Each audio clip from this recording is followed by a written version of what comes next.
Hi, Christos Paloukas here from Pressidium Managed WordPress Hosting, still at WordCamp Larissa, taking small interviews with my friends and colleagues from the WordPress community. Now I'm here with Evangelia Pappa. Hello.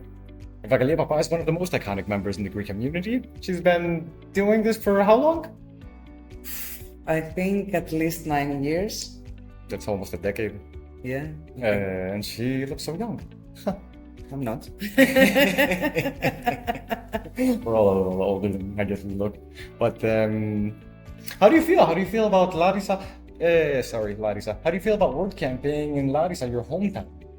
I'm feeling extremely proud, although this year I wasn't part of the organizing team for personal reasons.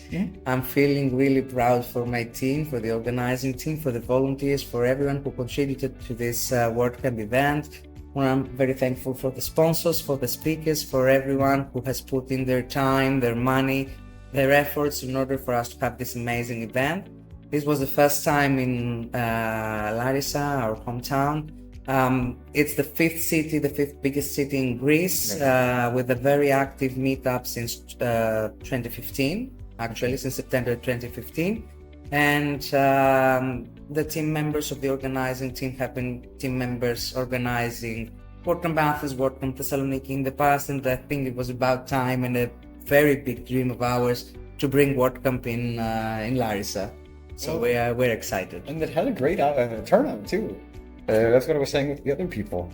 To be honest, if you compare WordCamp Larissa with the previous WordCamps in Greece, in Athens and Thessaloniki, because they were far bigger.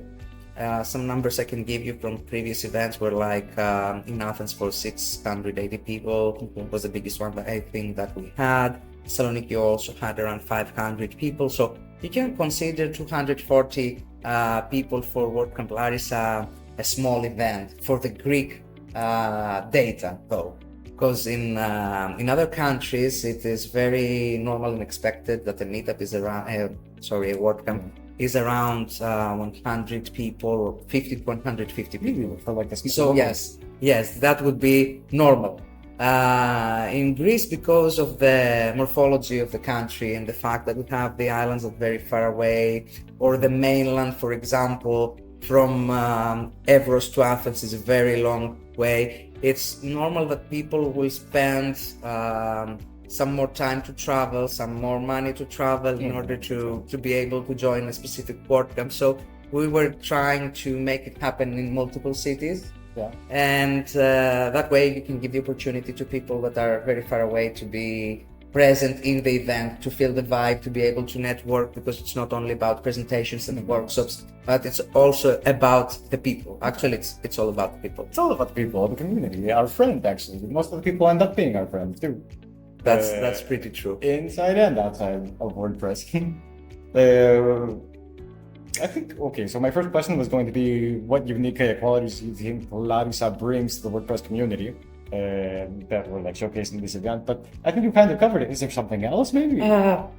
Actually, Larissa, although it is a very small city, is in the middle of Greece, in the center. So around us there are another 4 cities. There are universities that are into the technological sector, and being in the mainland gives us also the advantage to interconnect Athens, Thessaloniki, and all the other parts of Greece that are a little bit further away.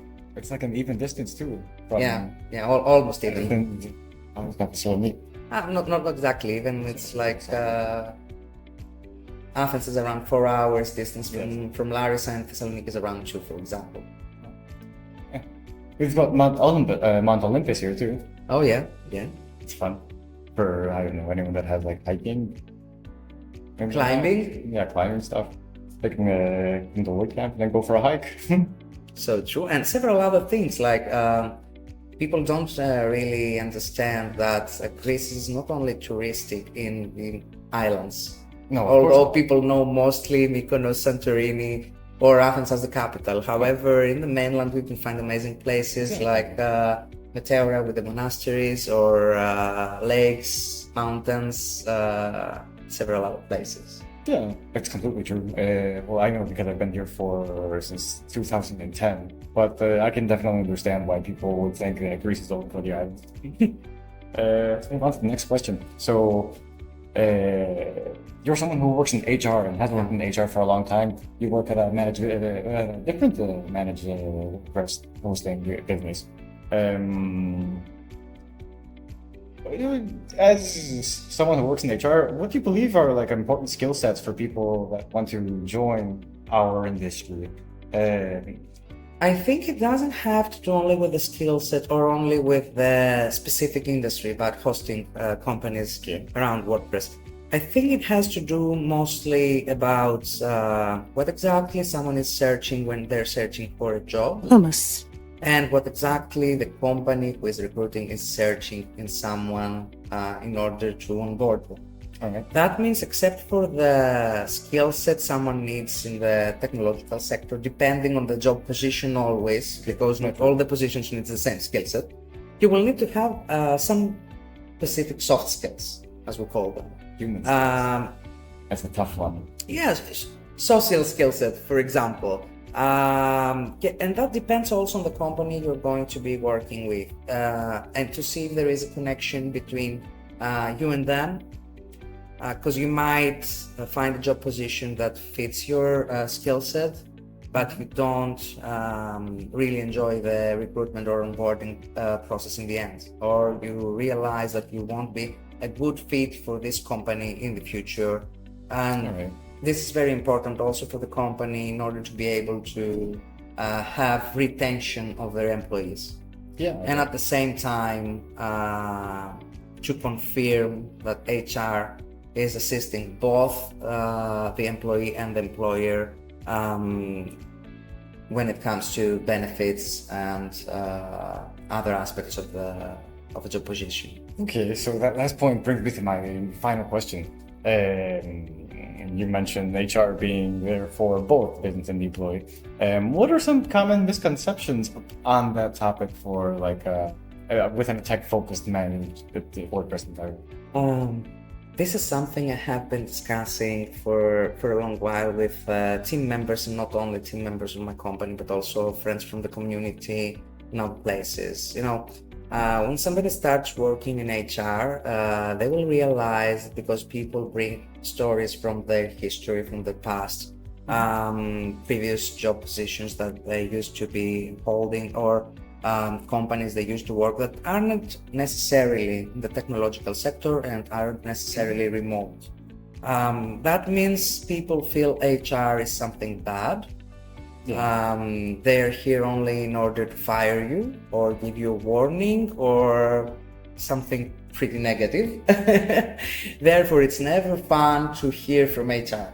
Like, if you get a message from HR, before you open that and read what exactly it says, you're feeling like something is gonna go pretty wrong because I got an email or a message from HR. It can be triggering for most people, I can imagine. So most people think that HR is there for the business first and then the employees. Well, keep in mind though that HR is there when they are recruiting and onboarding you to the company. HR cares in order to keep you also satisfied so you can stay to this company for more. We're searching for people who are going to assist the company, bring diversity, etc. Not only the skill set that we mentioned previously, depending on the job position, the social or soft skills. Because diversity brings innovation. Yeah, but also, new ideas, all these things. And also, HR is responsible for your benefits, for your payroll every month. So it's not always something bad, or for your raise. Payroll is good too. Right? I mean, you will get a message or an email from HR, but it's not always about things. It might be your raise for next year. Right? Yeah. Isn't that something nice? Definitely. I mean, they work for something in return. Well, in the past few years, HR has, let's say, migrated or moved or changed into people's operations. So I like to consider it as that. Okay, that's good. I guess you covered all my questions and really well too. And covered everything on the topics of WordPress. I guess we're done. Thank you very much, Christos, for having me here. If someone wanted to get in contact with you, where can they find you? They can find me on LinkedIn, and yes, on WPMU Dev. That is the company I'm working with. Or a WordPress event either in my hometown or any place in Greece, and at the same time, WordCamp Europe or maybe WordCamp Asia. Ooh, yeah, cool. I'll make sure to do some links in the description. Sure. All right, thank you. Thank you again. Thank you very much. Bye, everyone.